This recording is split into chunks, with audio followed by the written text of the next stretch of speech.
படிச்சுக்கிட்டே பண்ணு. ஏன்னா அந்த படிப்பு உன் பேஷனுக்கு வேற லெவல்ல ஒரு கான்ஃபிடன்ஸ் தரும். வெறித்தனமா படிச்ச வெறித்தனமா. அப்புறம் எது அவசியம் தெரிஞ்சுக்கிட்டு பேய் மாதிரி படித்தேன். ஆனால் படிப்பு மட்டும் நம்ம கிட்ட இருந்து எடுத்துக்கிடவே முடியாது சிதம்பரம். நீ அவங்கள எதிர்த்து ஜெயிக்கணும்னு நினச்சின்னா படி. நல்லா படித்து ஒரு அதிகாரத்தில் போய் உட்காரு.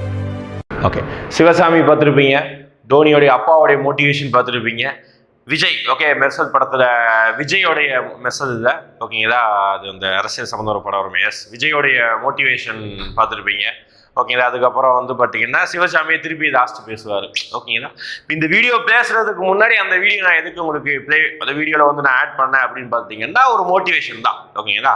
முதல் முயற்சி அப்படிங்கிறத தாண்டி படிக்கிறது உங்கள் வாழ்க்கையில் ஒரு தேவையான விஷயம். அந்த படிப்பு இங்கே ஜாப் ஓகே, ஒரு முக்கியமான ஒரு அரசு வேலைக்காக நீங்கள் படிக்கிறீங்க ஓகேங்களா. படிக்கிறதும் தேவை, அது ஒரு அரசு வேலையும் தேவை. அப்போ ரெண்டு விஷயம் நீங்கள் தேவையான உங்கள் வாழ்க்கைக்கு தேவையான விஷயம் பண்ணுறீங்க.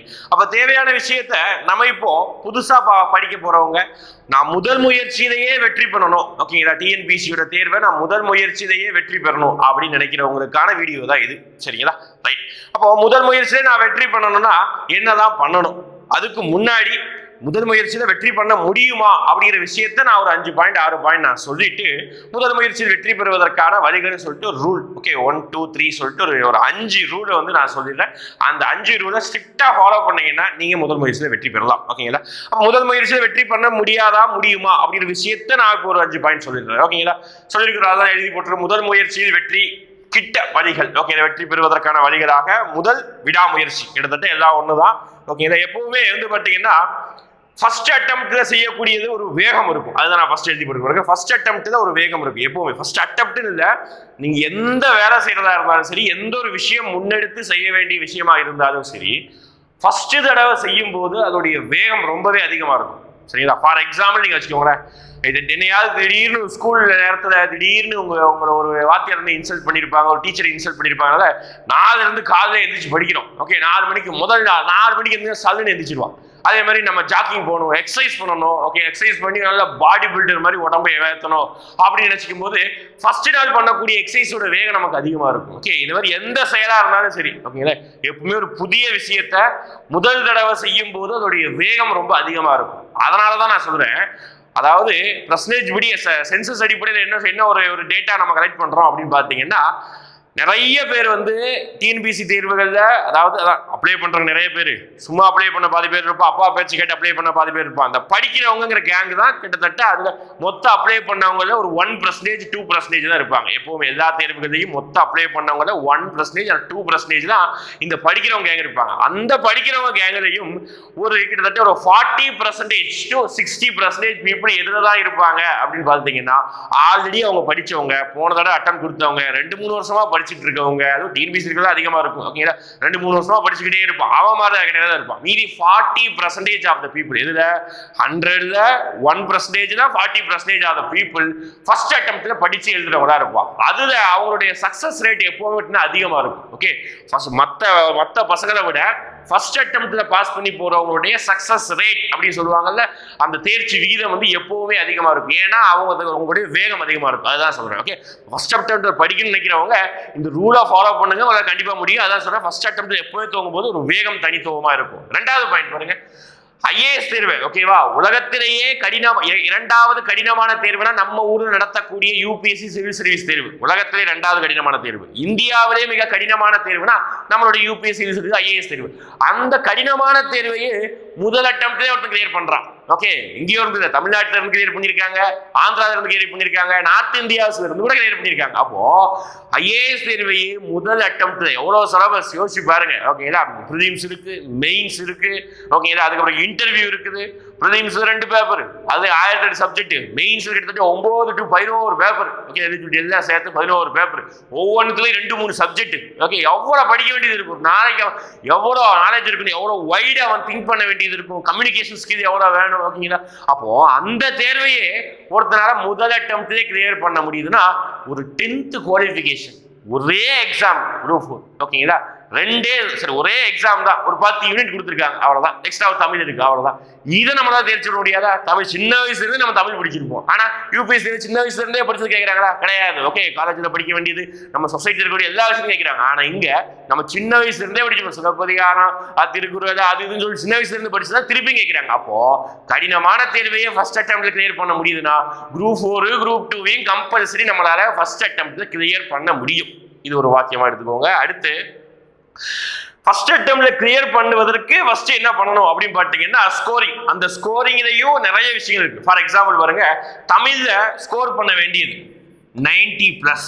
ஆனா இந்த 90+ எடுக்கிறதுக்காக குரூப் 4ல கிட்டத்தட்ட ஒரு 40,000 பேர் இருக்கான். ஓகேங்களா, இப்போ அவனுக்கு எக்ஸாம் வச்சா கூட அவன் 40,000 பேருக்கு இப்போ எக்ஸாம் வச்சா கூட அவன் என்ன எடுப்பான்? 90+ எடுப்பான். தமிழ் எப்பவுமே அவன் எடுப்பாயா. ஏன்னா தமிழ் வந்து உட்கார்ந்து மாங்கு புது புக்கு, பழைய புக்கு, 6ல இருந்து 12th வரைக்கும் படிச்சு அவன் ரெடியா இருப்பான். அதான் சொல்றேன், எப்போ வச்சாலும் அவன் 90+ எடுப்பான். ஓகேங்களா, அப்போ அந்த கூட்டத்தோட அந்த ஆட்டு மந்தையோட நீயும் சேரணும். ஓகே, அதுக்கு நீ எஃபர்ட் போடணும், 90+ எடுத்து ஆகணும். ஆனா அது உனக்கு வேலை வாங்கி வர போறது கிடையாது. உன்னுடைய ரேங்க், உன்னுடைய ஜாபு, நீ சொந்த ஊர்லயா வெளியூர்ல வேலை பார்க்க போறீங்களா டிட்டர்மைன் பண்ணாது.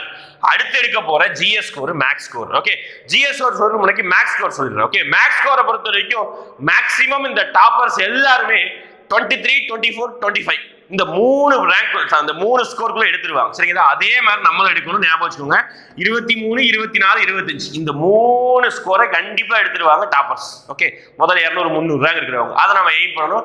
மேக்ஸ் எடுக்கிறதுலாம் கஷ்டமே கிடையாது. நான் மேக்ஸ்ல இந்த 23 மார்க் எடுக்கிறதுக்கு நான் வரி என்னன்னு இன்னைக்கே சொல்லிடுறேன். ரூல் நம்பர் 4 அல்லது 3 எழுதி போட்டிருக்கு, நான் அதை சொல்லிடுறேன். சரிங்களா, அப்புறம் ஜிஎஸ் ஸ்கோர். இந்த ஜிஎஸ் ஸ்கோர் தான் உங்களுக்கு என்ன செய்ய போகுது அப்படின்னு பார்த்தீங்கன்னா உங்களுடைய வேலையை நிர்ணயம் பண்ண போகுது. ஓகேங்களா, நீங்க வந்து வேலை வாங்க போறீங்களா, வேலை வாங்கலையா? ஓகே, வேலையும் கிடைச்சிட்டுனா நீங்க விஏ ஆக போறீங்களா, ரெவன்யூ அசிஸ்டன்ட் ஆக போறீங்களா, இல்லைன்னா ஏதாவது டிபார்ட்மெண்ட்ல வந்து டைபிஸ்டா ஏதாவது டிபார்ட்மெண்ட்ல வேலை வாங்க போறீங்களா அப்படிங்கிற டிட்டர்மைன் பண்றதே எதுதான் அப்படி பார்த்தீங்கன்னா இந்த ஜிஎஸ் ஸ்கோர் தான்.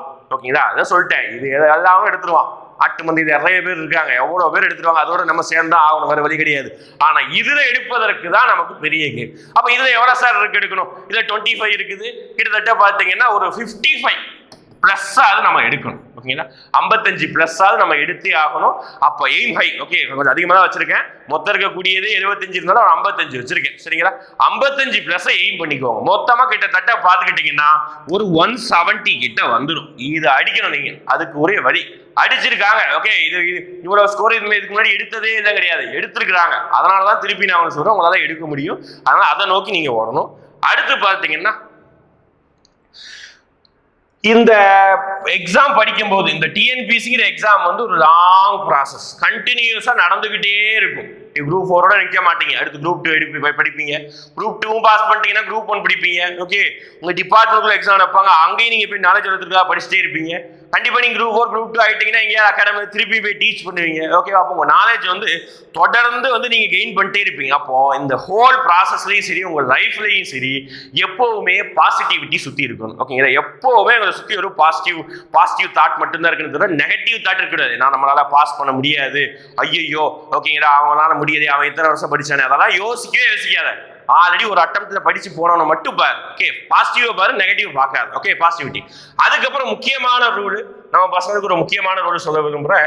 என்னன்னா 1 இயர் ஃபங்க்ஷன் ஸ்கிப் அப்படின்னு போட்டிருக்கு. என்ன அப்படின்னு பாத்தீங்கன்னா ஒரு வருஷம் கூட குரூப் 4 தான், பட் ஒரு 6 மாசம் தான். 6 மாசம் கூட எடுத்துக்கோங்களேன். சரி, அந்த 6 மாசம் எல்லா ஃபங்க்ஷனையும் ஸ்கிப் பண்ணிடு, தயவு செஞ்சு ஸ்கிப் பண்ணிடு. ஓகேங்களா, சடங்கு வீடு, கல்யாண வீடு, பேர் வைக்கிற ஃபங்க்ஷனு, வளகாப்பு ஃபங்க்ஷனு, காது குத்து ஃபங்க்ஷனு, கருமாதி வீடு, எந்த ஃபங்க்ஷனுக்கு நீ போக வேணாம். கோயில் திருவிழா, கொடை எதுவுமே வேணாம்ப்பா. ஓகேங்களா, ஒரு 6 மாசம் நீ இந்த 6 மாசம் போகாம ஸ்கிப் பண்ணி நீ படிச்சுட்டேன்னா நீ அதுக்கப்புறம் நீ எந்த திருவிழாவுக்கு போனாலும், எந்த கொடைக்கு போனாலும், எந்த ஃபங்க்ஷனுக்கு போனாலும் நீ தனியா தெரிவேன். ஆனா இப்ப நீ போனா கண்டிப்பா உன்னை சுத்தி கேள்வி வரும். ஏன்டா இன்னும் காலேஜ் முடிச்சுட்டு வேலைக்கு போக மாட்டேங்கிறிய? வேலைக்கு போயிட்டு படிக்க வேண்டியதுன்னு சொல்லுவாங்க. டிஎன்பிசி படிக்கிறியா? அது எங்கப்பா கால் வருதுன்னு சொல்லுவாங்க. அங்க ஒருத்தன் டிஎன்பிசி படிச்சுட்டு இருந்தா அவன் ரொம்ப வருஷமா படிச்சுட்டு இருக்கானப்பா, அவனை மாதிரி நீயும் படிக்க போறியா? இப்படியே பேசுவாங்க, சுத்தி பேசுவாங்க. இது ஒரு சைடு. அதுக்கப்புறம் அதை தாண்டி நம்ம ஃபங்க்ஷனுக்கு போனாதான் நமக்கு நம்ம அம்மாவுக்கு இப்படி ஒரு பையன் இருக்கான்னு எவனை படுத்தி அம்மா கிட்டே இதே கதையை பேசுவாங்க. அம்மா வந்து நம்மகிட்ட பேசுவாங்க, ஒரு வேலைக்கு போயிட்டே சைடுல படிக்க முடியாதாடா அப்படிதான் சொல்ல வருவாங்க. அதனால இருக்கிறதுனால நீ வேணாம், எதுக்கு இந்த ஃபங்க்ஷன், அப்படி ஒரு ஃபங்க்ஷன் நமக்கு தேவையே இல்லை. ஓகே, ஒரு 6 மாசமோ ஒரு 8 மாசமோ ஓகேங்களா, எந்த ஃபங்க்ஷனுக்கு நீ போக வேண்டிய தேவையில்லை. ஒன்னால எந்த ஃபங்க்ஷன் நிக்க போறது கிடையாது, அது நான் சொல்லிட்டேன். ஓகேங்களா, இதான் ரொம்ப முக்கியமான ஃபங்க்ஷன் இருக்கா. ஃபார் எக்ஸாம்பிள் அத்தை பொண்ணு கல்யாணம், ஓகே, அத்தை பையனும் கல்யாணம், போ சந்தோஷமா வாழ்க வளமுடன் சொல்லிட்டு வாழ்த்திட்டு வீட்டுக்கு வந்து முடிஞ்சு போச்சு. அந்த மாதிரி ரொம்ப இம்பார்ட்டன்ட் மட்டும் நீ போய்க்கோ, மீதி எல்லாத்துக்கும் போக வேண்டிய பக்கத்து வீட்டுக்காரன். என் ஃப்ரெண்டோட அக்காவுக்கு கல்யாணம் தேவையில்லை, ஃப்ரெண்டு கல்யாணம் ஆனாலே போகாது, ஃப்ரெண்டோட அக்கா கல்யாணம் எதுக்கு. ஓகேங்களா, ஃபங்க்ஷன்ஸை ஸ்கிப் பண்ண ட்ரை பண்ணிக்கோ. ஓகே, அடுத்து அவாய்ட் அப்படின்னு போட்டிருக்கேன். எதெல்லாம் சார் அவாய்ட் பண்ணணும்? மெயினா ஒரு சில பேரை அவாய்ட் பண்ணணும். யார அப்படின்னு பார்த்தீங்கன்னா, ஒன்று இந்த ஸ்கூல் ஃப்ரெண்டு, இன்னொன்று காலேஜ் ஃப்ரெண்டு. இவங்க 2 பேரையும், இவங்க 2 கேங்கையும் தயவு செஞ்சு அவாய்ட் பண்ணிடுங்க. இந்த எக்ஸாம் படிக்கணும்னு ஆசைப்பட்டீங்கன்னா. ஏன் சார் இப்படி சொல்றீங்க? சின்ன வயசுலேருந்தே அவன் பழகிருக்கான் சார், பரவாயில்ல, ஒரு 6 மாதம் மட்டும் அவாய்ட் பண்ணிக்கோ, என்னடா ஏன்டா அப்படி அதோட முடிச்சுக்கோ. ஓகேவா, சொல்லுவாங்க வந்துடுவாங்க ஸ்கூல் ஃப்ரெண்ட்ஸ் காலேஜ் ஃப்ரெண்ட்ஸ் இருந்தால் அப்படியே லுங்கி அப்படியே ஏற்றி கட்டிக்கிட்டு வராமச்சா கொஞ்ச நேரம் அப்படியே வெளியே போயிட்டு வரலாம். டெய்லி படிச்சுட்டு இருக்கா, கொஞ்ச நேரம் படிச்சது உன் மைண்டுக்கு கேப் விட்டால் தான் படித்த விஷயம் தான் கொஞ்சம் நினைவில் இருக்கும் அப்படின்னு சொல்லுவாங்க. கேர்ள்ஸாக இருந்தால் வாயை இந்த கோயிலுக்கு போயிட்டு வரலாம், அங்க விளக்கு பூஜைக்கு போயிட்டு வரலாம். இந்த மாதிரியே காலங்கள் போய்கிட்டே இருக்கும். நீங்க வந்து என்ன செய்யலாம்னா, நீங்க வந்து ஸ்கூல் ஃப்ரெண்ட்ஸ் கிட்ட போகும்போது பழைய கதைகள் பேச வேண்டிய ஞாபகம் இருக்கும், ஏகப்பட்ட விஷயம், அதை அவாய்ட் பண்ண முடியாது, தொட்டு போய்கிட்டே இருக்கும். அதனால மெயினா நீங்க ஸ்கூல் படிக்கும் போது உங்களுக்குன்னு ஒரு ஃப்ரெண்ட்ஸ்கள் கிரியேட் ஆயிருக்கும். ஸ்கூலை முடிச்சுட்டு காலேஜ் வந்திருக்கும் போது காலேஜில் உங்களுக்கு ஒரு ஃப்ரெண்ட்ஸ் சர்க்கிள் கிரியேட் ஆயிருக்கும். இப்போ பாருங்க, ஒரு இடத்துல இருந்து இன்னொரு இடத்துக்கு போகும்போது ஒவ்வொரு இடத்துலையும் புது ஃப்ரெண்ட்ஸ் கிரியேட் இருக்காங்க. அதே மாதிரி இப்போ நீங்க காலேஜ் முடிச்சிட்டீங்க, லைஃப் கெரியருக்காக நீங்க படிக்கிறீங்க, இங்க வந்து இந்த செட்டுக்கு ஏற்ற மாதிரி ஃப்ரெண்ட்ஷிப் பிடிச்சிக்கோங்க. அதுதான் சொல்றேன். ஓகே, அப்போ ஸ்கூலுக்கு ஏற்ற மாதிரி ஃப்ரெண்ட்ஷிப் பிடிச்சிங்க, காலேஜுக்கு ஏற்ற மாதிரி ஃப்ரெண்ட்ஷிப் பிடிச்சிங்க. அப்போ டிஎன்பிசி படிக்கும் போது டிஎன்பிசிக்கு ஏற்ற மாதிரி ஒரு ஃப்ரெண்ட் கேங்கை வந்து நீங்க உருவாக்கிக்கோங்க. வரலனாலும் நீங்க தேடி போங்க, அவ்வளவுதான். ஓகேங்களா, நல்லா படிக்கிறவனை மட்டும், அதுலயும் படிக்க வரவனை பாதி பேர் கதை பேச வருவாங்க, அவனை விட்டுருங்க. ஓகே, படிக்கிறவனை மட்டும் தேடி பண்ணிக்கோ. அப்ப அவாய்ட் பண்ண வேண்டியது ஸ்கூல் ஃப்ரெண்டு, காலேஜ் ஃப்ரெண்டு, சொந்தக்காரன், மாமா மச்சான், இதெல்லாம் அவாய்ட் பண்ணிக்கோ. ஓகேங்களா, ரைட். இதுதான் உங்களுக்கு பார்த்துக்கிட்டீங்கன்னா நீங்க வந்து முதல் முயற்சியிலேயே பண்ண முடியுங்கிறதுக்கான ஒரு சான்று. அடுத்த கட்டமா நீங்க இந்த முதல் முயற்சியில பண்ணுவதற்கு என்ன பண்ணணும் அப்படின்னு சொல்லிட்டு ஒரு ரூல். ஓகே, ஒரு ரூல் 5 ரூல் கொடுத்துடுறேன். இந்த 5 ரூலை ஸ்ட்ரிக்டா கொஞ்சம் ஃபாலோ பண்ணிக்கோங்க. எதுலையாவது ஒரு இடத்துல பிசுறு தட்டுனா முடிஞ்சு போச்சு. ஓகே, ஒரு இடத்துல நீங்க லைட்டா லேக் ஆயிட்டீங்க, ஒரு ரூல் நம்பர் 4 சொல்றேன், அந்த ரூல் நம்பர் 4 வந்து நீங்க ஒழுங்கா கடைபிடிக்கல அப்படின்னு போச்சுன்னா கண்டிப்பா நம்ம அதை ஓப்பனா சொல்லிட்டு முதல் முயற்சியில பண்ண முடியாது. இப்போ 5 இருக்குன்னா 5ஐயும் ஸ்ட்ரிக்டா நம்ம கம்பி நீட்டின மாதிரி நீளமா அதை ஃபாலோ பண்ணிக்கோ, வேற வழியே கிடையாது நினைச்சுக்கோ. ஓகே, கிணத்துல விழுந்தாச்சு, நீச்சல் அடிச்சுதான் ஆகணும். First rule number 1. ஓகேங்களா, ரூல் நம்பர் 1 பொறுத்த வரைக்கும் பார்த்தீங்கன்னா சிலபஸ், ஸ்ட்ரிக்ட் டு சிலபஸ் அப்படின்னு நம்ம சொல்றோம். எப்பவுமே சிலபஸை தாண்டி கேள்வி வர போறது கிடையாது. எப்பவுமே உங்க கையில ஒரு சிலபஸ் காப்பி, எப்பவுமே கையில ஒரு சிலபஸ் காப்பி வச்சிருக்கணும். எந்த யூனிட் படிக்கிறதா இருந்தாலும் சரி, எந்த பாடத்தை படிக்கிறதா இருந்தாலும் சிலபஸை ஒத்தி படிக்கணும். ஓகேங்களா, தமிழா இருக்கட்டும், ஒரு புலவரை பத்தி படிக்கிறீங்களா, அது சிலபஸ்ல இருக்கா இல்லையா. ஓகேங்களா, அதே பாலிட்டியில படிக்கிறீங்களா, இப்போ அமெண்ட்மெண்ட் படிக்கிறீங்களா, அமெண்ட்மெண்ட் வந்து சிலபஸ் கொடுத்துருக்காங்களா, இது இந்த மாதிரி சிலபஸை ஒரு 1000 கணக்கான 100 கணக்கான 10 கணக்கான புக்ஸை படிக்கிறத விட 3 பேஜ் சிலபஸை ஃபர்ஸ்ட் மைண்ட்ல ஏற்றி மனப்பாடம் பண்ண பழகிக்கும். ஓகேங்களா, ரைட். அப்போ சிலபஸை ஸ்ட்ரிக்டா ஃபாலோ பண்ண பழகிக்கும், சிலபஸ் வைஸ் படிக்க ஆரம்பிச்சுக்கும். ஓகே, ரெண்டாவது ரொம்ப முக்கியமான ரோல், புதுசா படிக்கிறவங்க முதல் முயற்சியில் வெற்றி பெற PYQ அப்படின்னு போட்டுக்கும், பிராக்கெட்ல மேக்ஸும் போட்டுக்கும். நான் சொன்னா இல்லையா, அதாவது மேக்ஸ்ல 23, 24, 25 இந்த மார்க்ஸ் எடுப்பதற்கு நான் ஒரு வழி சொல்றேன்னு சொன்னோம்ல, அந்த வழி தான் இது. நானும் உங்களுக்கு வந்து ப்ரொவைடும் பண்ணிடுறேன். என்ன அப்படின்னு பார்த்தீங்கன்னா, PYQனா ப்ரீவியஸ் இயர் கொஸ்டின் அப்படின்னு சொல்லுவாங்க. கடந்த ஒரு 4 வருஷங்கள்ல, ஓகே 4 வருஷம் 5 வருஷம் கூட வேணா, ஒரு 4 வருஷத்துல டிஎன்பிசியில என்னென்ன எக்ஸாம் எல்லாம் நடந்ததோ எல்லா கொஸ்டின் பேப்பரையும் எடுத்து டவுன்லோட் பண்ணி வச்சுக்கோ. சரிங்களா, நம்ம ஆல்ரெடி பார்த்தீங்கன்னா நம்ம லாஸ்ட் வீடியோல என்ன பண்ணிட்டோம், வேர் டு ஸ்டடி வீடியோ போடும்போது என்ன கொடுத்துட்டோம் அப்படி பார்த்தீங்கன்னா 2022 நடந்த எல்லா பாலிட்டி கொஸ்டின், எல்லா கெமிஸ்ட்ரி கொஸ்டின் நம்ம பிடிஎஃப்ல கொடுத்துட்டோம். ஓகே, டவுன்லோட் பண்ணா டிஸ்கிரிப்ஷன்ல போய் டவுன்லோட் பண்ணிக்கோங்க. ஓகேடா, இதுக்கு 2 வீடியோக்கு முன்னாடி இருக்கும் அந்த வீடியோ. அப்போ கடந்த 4 வருஷத்துல நடந்த எல்லா ப்ரீவியஸ் இயர் கொஸ்டினையும் டவுன்லோட் பண்ணிட்டு எப்படி கொஸ்டின் கேட்கிறாங்க எல்லாத்தையும் ஆன்சர் பண்ணி எல்லாத்தையும் உட்காந்து ஓரளவுக்கு படிச்சது, அந்த டாபிக் படிச்சதுக்கு அப்புறம் நீ அதை உட்காந்து நீ வந்து ரீட் பண்ணிக்கோ. ஓகே, மெயினா இதை நீ பிராக்டிஸ் பண்ணது மேக்ஸ். ஓகே, ஃபார் எக்ஸாம்பிள் ஒரு மேக்ஸ் ஒரு வருஷத்துல 30 எக்ஸாம் நடக்குதுன்னு வச்சுக்கோங்க. சரிங்களா, ஒவ்வொரு எக்ஸாம்லையும் கண்டிப்பா எந்த எக்ஸாம்னா டிஎன்பிசில 25 மார்க் சேம் மேக்ஸ் இருக்குது. எல்லா எக்ஸாமுக்கும் கல்வி மேக்ஸ் ஒரே சிலபஸ் தான். ஓகே, ஜிஎஸும் ஒரே சிலபஸ் தான். ஒரு சில தமிழ் இருக்கும், ஒரு சில தமிழ் இருக்காது. ஆனா எல்லாத்துக்கும் மேக்ஸ் ஒண்ணுதான். அப்போ 30 × 25 எத்தனை கொஸ்டின்ஸ் வருதோ எல்லா கொஸ்டின்ஸையும் நீ தரவா உட்காந்து பிராக்டிஸ் பண்ணிட்டனாலே கம்பல்சரி 23, 24, 25 இந்த 3 ஸ்கோர்ல ஏதாவது ஒரு ஸ்கோர் நீங்க அடிச்சிடலாம். கம்பல்சரி ஷுவரா சொல்றேன். அதுக்கு உண்டான வழியை நான் சொல்லிடுறேன். அடுத்த டெஸ்ட்ல நான் என்ன பண்ணேன் பண்ணிடுறேன் அப்படின்னு பார்த்தீங்கன்னா ரெடி ஆகிட்டு இருக்குது. 2022 கிட்டத்தட்ட 30 எக்ஸாம் நடந்தது. இந்த எக்ஸாம்ல எல்லா எக்ஸாம்லையும் நடந்த மேக்ஸ் கொஸ்டினை மட்டும் தனியாக எடுத்து பிடிஎஃப் ரெடி ஆகிட்டு ஓகேங்களா, ஆன்சர் கீ செக் ஆகிட்டு இருக்குது. அடுத்த வாரம் டெஸ்ட்டில் நான் உங்களுக்கு கண்டிப்பாக அதோட பிடிஎஃப் நான் கொடுத்துருந்தேன். நீங்கள் டவுன்லோட் பண்ணி அதை ப்ராக்டிஸ் பண்ணிக்கோங்க கம்பல்சரி. அது இருந்து அதே மாதிரி கொஸ்டின் வரலனாலும் அதில் இருக்க நம்பரை சேஞ்ச் பண்ணிட்டு அதே பேட்டர்னில் கம்பல்சரி கொஸ்டின் வரும். அதனால நீங்கள் அதை ஃபாலோ பண்ணுங்க. சொன்ன மாதிரி அந்த மார்க் அடிச்சிடலாம். அப்போ ஃபர்ஸ்ட் ரூல் சிலபஸ், ரெண்டாவது ரூல் நீங்கள் பண்ண வேண்டியது ப்ரீவியஸ் கொஸ்டினை ஃபர்ஸ்ட் பாருங்க. ஓகே, ஃபர்ஸ்ட் படிக்க சொல்ல ஃபர்ஸ்ட் எடுத்து பாருங்க என்ன மாதிரி கொஸ்டின் கேட்குறாங்க. ஓகே, இதை ஏன் மேத்ஸ்ல எப்படி கேட்குறாங்க, ஏன் ஸ்கூட்டர்காரங்க கேட்குறாங்க, ஏன் வந்து ஒன் வேர்ட் கொஸ்டின் கேட்குறாங்க, அதை பாருங்க. அதுக்கப்புறம் நீங்கள் படிப்படியாக ஒரு டாபிக் முடிஞ்சோன்னா அந்த டாபிக் ரெலவெண்ட்டாக பார்க்க ஆரம்பிக்கும். சரிங்களா? அடுத்த rule number 3. Okay, strict to school books. திருப்பி அதே தான். ஓகேங்களா, நீ அந்த புக்கை வாங்கு. மார்க்கெட்ல இந்த சுதா கைடை வாங்கினேன். ஓகேங்களா, மார்க்கெட்ல பெஸ்ட் செல்லர் அப்படின்னு சொல்லிட்டு ஒரு புக் வச்சிருந்தேன். அமேசான்ல இந்த அகாடமி மெட்டீரியல் வாங்கின தேவையே இல்லை, எதுவுமே தேவை வேணாம். ஸ்ட்ரிக்ட் டு ஸ்கூல் புக்ஸ், அவ்வளோதான். ஸ்கூல் புக்ஸ்ல உட்காந்து மாங்குன்னு படி.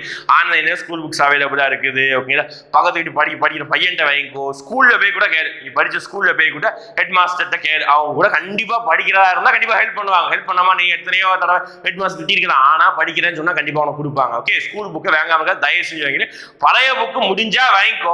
அப்படி இல்லையா ஆன்லைன்ல பிடிஎஃப் இறக்கி டவுன்லோட் பண்ணி படிக்க ஆரம்பிச்சுக்கோ. சரி, அது தமிழுக்கு மட்டும் தான் பழைய புக். ஓகே, ஜிஎஸ்ல பழைய புக் தேவை இல்லை. சரிங்களா?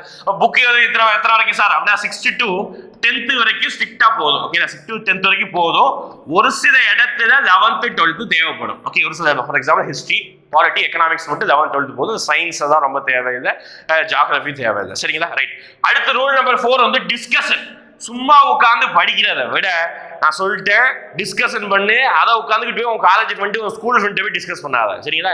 அவன் கூட இப்படி படிச்சுட்டு இருக்கேன், டிஎன்பி ஸ்டூடெண்ட் படிக்கிறியா, அவன் கூட உட்காந்து குரூப் டிஸ்கஷன் பண்ணு. ஓகே, முகலாயர்ஸ் படிச்சோமா, இந்த பாபர் என்னென்ன போர் தான் வின் பண்ணாரு, யாருப்பா கடைசி முகலாய பேரரசர் சார், அவர் வந்து எந்த இடத்துல எத்தனை சி குருவை கொண்டாருப்பா, ஷாஜகான் என்னென்ன பில்டிங், நமக்கு தெரிஞ்சு தாஜ்மஹால், ஆனால் வேற என்ன பில்டிங் தான் கட்டினாரு சார். இந்த மாதிரி தான் உட்காந்து அப்படியே டிஸ்கஸ் பண்ணுங்க. ஓகே, ஒரு விஷயத்தை படிக்கிறத விட வந்து காதால கேட்டு அதை கேள்வி மூலமா கேட்டு பேசும்போது நமக்கு நினைவு அதிகமா இருக்கும். அதே மாதிரி டிஸ்கஷன் பண்ணி படிங்க, ரொம்ப பயனுள்ளதா இருக்கும். Last rule test.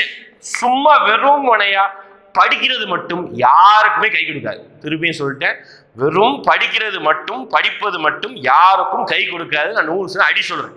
சும்மா நீ 24 மணி நேரத்துல 12 மணி நேரம் கூட படிக்கலாம், 5 விஷயம் பிரயோஜனம் கிடையாது. ஓகேவா? சொல்லிட்டேன், 24 மணி நேரத்துல 12 மணி நேரம் உட்காந்து மாங்கு படிச்சாலும் அது 5 விஷயம் பிரயோஜனம் கிடையாது. ஏன்னா படிச்ச விஷயத்தை நீ டெஸ்ட் எழுதி பார்த்தா மட்டும்தான் பிரயோஜனம். இல்லைன்னா 5 விஷயம் பிரயோஜனம் கிடையாது. இப்பவே சொல்லிட்டேன். அப்போ டெஸ்ட் எழுதி பார்க்கணும். படிச்ச விஷயத்தை என்ன டாபிக் படிக்கிறையோ அதுக்கு நீ என்ன செய்யணும், டெஸ்ட் எழுதணும். சும்மா படிச்ச டாபிக் வேற, டெஸ்ட் டாபிக் வேணாம். ஓகேங்களா? அப்போ அதுக்கேற்ற மாதிரி கைடன்ஸ் வேணும். அதுக்கு நம்ம வந்து நீங்க ஃபாலோ பண்ண வேண்டியது நம்மளுடைய மாற்றம் டெஸ்ட் பேட்ச் அநியாயத்துக்கு ஃபாலோ பண்ணிக்கோங்க. நல்லா ஃபாலோ பண்ணீங்கன்னா அதுக்கு அது ஒரு பேட்டர்ன். 6th தமிழ், பாலிட்டியில ஃபர்ஸ்ட் ஒரு 4 டாபிக், கெமிஸ்ட்ரியில ஒரே டாபிக் எலமெண்ட்ஸ் காம்பவுண்ட்ஸ், மேக்ஸ்ல ஒரே டாபிக் இருக்கு. ஒரு வாரம் டைம் இருக்கு. ஓகே, ஒரு வாரம் இன்னும் 8-9 நாள் டைம் இருக்கு. உட்காந்து படி, டெஸ்ட் எழுதி பாரு, 200. அடுத்த டெஸ்ட்டுக்கு டைம் இருக்கு, உட்காந்து படி, டெஸ்ட் எழுதி பாரு, மார்க் வாங்க. அவ்வளவுதான், முடிஞ்சு போச்சு. அதுக்குரிய டிஸ்கஷன் இருக்குது, கிளாஸ் இருக்குது, எல்லாமே போட்டே இருக்கும். அப்போ நீ இதை ஃபாலோ பண்ணி இந்த 5 ரூலையும் ஃபாலோ பண்ணிட்டு இருந்தீங்கன்னா தாராளமா ஒரே அட்டெம்ப்ட் தான், சிங்கிள் ஷாட் தான். ஓகே, ஒரே அட்டெம்ப்ட்ல நீங்க வந்து என்ன பண்ணிட்டு போயிடலாம்னா கிளியர் பண்ணிட்டு ஜாலியா போயிடலாம். ஓகேங்களா? உட்காந்து 2-3 வருஷம் படிக்க வேண்டிய தேவைதான் இல்லவே இல்லை. படிக்கிறவங்க இருக்கிறாங்க 2-3 வருஷம். அவன் ஏதாவது இந்த ரூலை எவனா ஃபாலோ பண்ணாம இருப்பான். இதை நான் சொன்னேன், அவாய்ட் பண்ண வேண்டியது. ஃபங்க்ஷனுக்கு போயிட்டு இருப்பான், எல்லா ஃபங்க்ஷனுக்கும் போயிட்டு இருப்பான், உட்காந்து டிஎன்பிசி படிக்கிறவன் உட்காந்துக்கிட்டு. இப்போ ஃபங்க்ஷன் போயிட்டு வந்தா அந்த ஒரு நாள் முடிஞ்சு போச்சு. அடுத்த நாள் அது சோர்வு அடைஞ்சிடும். அவ்வளோதான். இந்த மாதிரிலாம் காலங்கள் போய்கிட்டே இருந்தால் ஒன்றும் செய்ய முடியாது. பேருக்குன்னு படிக்கிறேனே தவிர அவன் ஃபுல் ஃப்ளெட்ஜாக படிக்கிறேன், அந்த தப்பை நீ பண்ணாத. ஃபர்ஸ்ட் அட்டெம்ப்ட் கிளியர் பண்ணணும்னா இதெல்லாம் ஃபாலோ பண்ணு. மேற்படி எனக்கு இது சரியில்லை சார், எனக்கு இந்த விஷயத்த படிக்க முடியல சார், எனக்கு இந்த விஷயம் எனக்கு லேக் ஆகுது, எனக்கு இந்த விஷயத்தை அவாய்ட் பண்ண முடியல, எனக்கு நல்லா படிக்கிறேன் ஆனால் ஒரு வாரத்தை எனக்கு என்ன ஆயிருது, அப்படியே டிமோட்டிவேட் ஆயிருது, சிரிப்பு அப்படியே சோர்வாயிருது, யாராவது என்ன மாதிரி என்ன கேட்டால் எனக்கு சோர்வாயிருது. இந்த மாதிரி ஏதாவது இருந்தால் உங்கள் தரப்பு இருந்தால் கமெண்ட்ல மென்ஷன் பண்ணுங்க. அதுக்கேற்ற வீடியோவை நம்ம அடுத்த கட்ட வீடியோவில் பண்ணலாம். ஓகேங்களா? தேங்க்யூ.